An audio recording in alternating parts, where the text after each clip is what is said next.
আজকের এই ভিডিওতে আমরা পিয়ানো নিয়ে জাতীয় বিবরণ জানতে চলেছি, যে পিয়ানো কিভাবে সারা বিশ্বে ছড়িয়ে পড়লো, কোথায় এর উৎপত্তি, পাশাপাশি এই পিয়ানোর কিছু বিখ্যাত শিল্পীদের আমরা নামও জানব। আজকের ভিডিওটি হতে চলেছে পুরোপুরি পিয়ানোর উপরে ভিত্তি করে। এই যে পিয়ানো, এটি সম্পর্কিত কিছু ধারণা আমাদের অবশ্যই আছে। আমরা বহু সঙ্গীত যখন আমরা শুনি, বহু গান যখন আমরা শুনি, তখন এই পিয়ানোর আওয়াজ আমরা শুনে থাকি। এই পিয়ানো একটি বিশিষ্ট যন্ত্র, যেটির মাধ্যমে একটি সুরালো মাধ্যম প্রদান করা হয় যাতে সঙ্গীত আরও মধুরময় হয়। তাহলে বেশি কথা না বাড়িয়ে এই ভিডিওটি শুরু করা যাক। তো প্রথমেই আমরা জেনে নেব পিয়ানোর ইতিহাস সম্বন্ধে।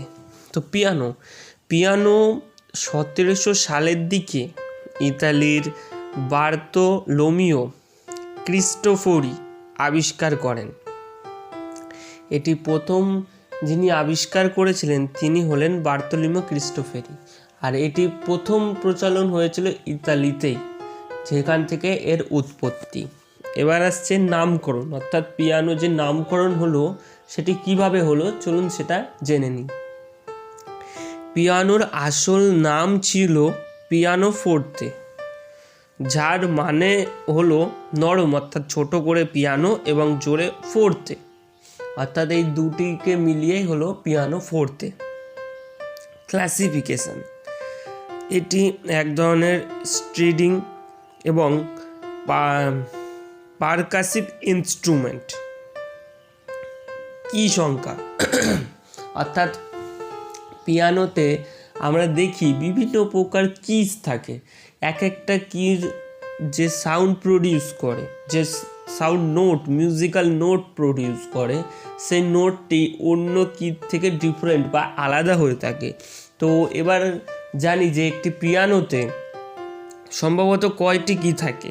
সাধারণত একটি পিয়ানোতে 88 অর্থাৎ 88টি কি থাকে, 52টি সাদা এবং 36টি কালো। তবে এ বিষয়ে বলা বাহুল্য, কিছু কিছু মিউজিশিয়ান তাদের মিউজিককে ইমপ্রুভ করার জন্য এই পিয়ানোগুলির কি সংখ্যা নিয়ে কিছু টিউনিং করে এবং কিছু কি বাড়ানো কমানো করতে পারে। তবে সাধারণত 88টি হয়ে থাকে। ধরন: প্রধানত দুটি ধরন আছে, গ্র্যান্ড পিয়ানো আর অপারাইট পিয়ানো। ধ্বনির উৎস: পিয়ানোর কি চাপ দিলে একটি হাতুড়ি তারের উপর আঘাত করে, যা থেকে সুরের উৎপন্ন হয়। অর্থাৎ যখনই আপনি কোনো পিয়ানোর একটি কি প্রেস করবেন, পিয়ানোর মধ্যে থাকা যে তার বিশিষ্ট জিনিস আছে সেইগুলিতে সেই কি একটি নির্দিষ্ট জায়গায় একটি তারে আঘাত করে এবং সেখান থেকে মিউজিক্যাল নোট প্রডিউস হয় এবং যার মাধ্যমে বিভিন্ন শিল্পীরা সুর প্রদর্শন করেন। শিখতে সহজ: পিয়ানো শেখা তুলনামূলকভাবে সহজ এবং এটি অন্যান্য বাদ্যযন্ত্র শেখার ভিত্তি তৈরি করতে সাহায্য করে।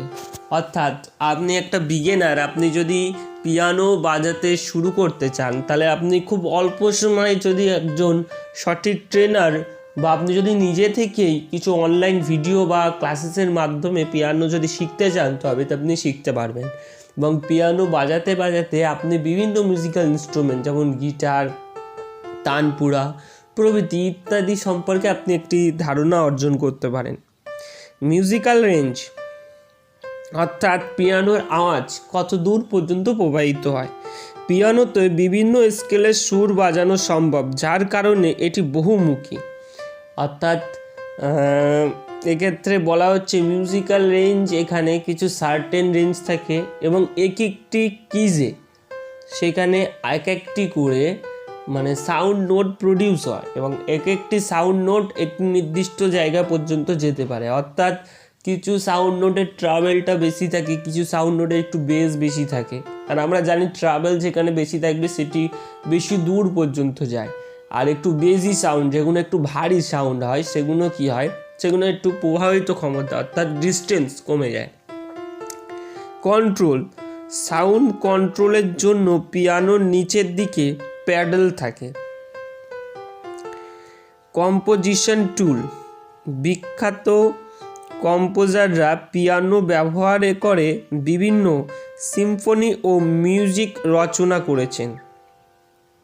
এটা আমরা সকলে জানি যে যখন মিউজিক কম্পোজ হয় অর্থাৎ তৈরি করা হয় তখন সেক্ষেত্রে বিভিন্ন ধরনের আমরা মিউজিক্যাল নোট দেখি। এ বিষয় বিভিন্ন হিন্দি সিনেমা বলুন, বাংলা সিনেমা বলুন, সেখানে আপনি ওয়েস্টার্ন কালচারের যে কোনো মিউজিক বলুন, সেগুলোর কথাও এখানে বেশ উল্লেখযোগ্য। শারীরিক উপকারিতা, পিয়ানো বাজানো আঙুলের ফুর্তি এবং মস্তিষ্কের সমন্বয়ের ক্ষমতা বাড়ায়। অর্থাৎ আপনি যখন থেকে পিয়ানো বাজাতে শুরু করবেন আপনার যে আঙুলের ক্ষমতা, অর্থাৎ বলতে বোঝায় আঙুলের নিয়ন্ত্রণ, সেটা আপনার ধীরে ধীরে ইমপ্রুভ হবে। পাশাপাশি মিউজিক্যাল নোট ব্যবহার করতে করতে আপনার একটা মস্তিষ্কে সাউন্ড নিয়ে একটা জ্ঞান ডেভেলপমেন্ট হবে।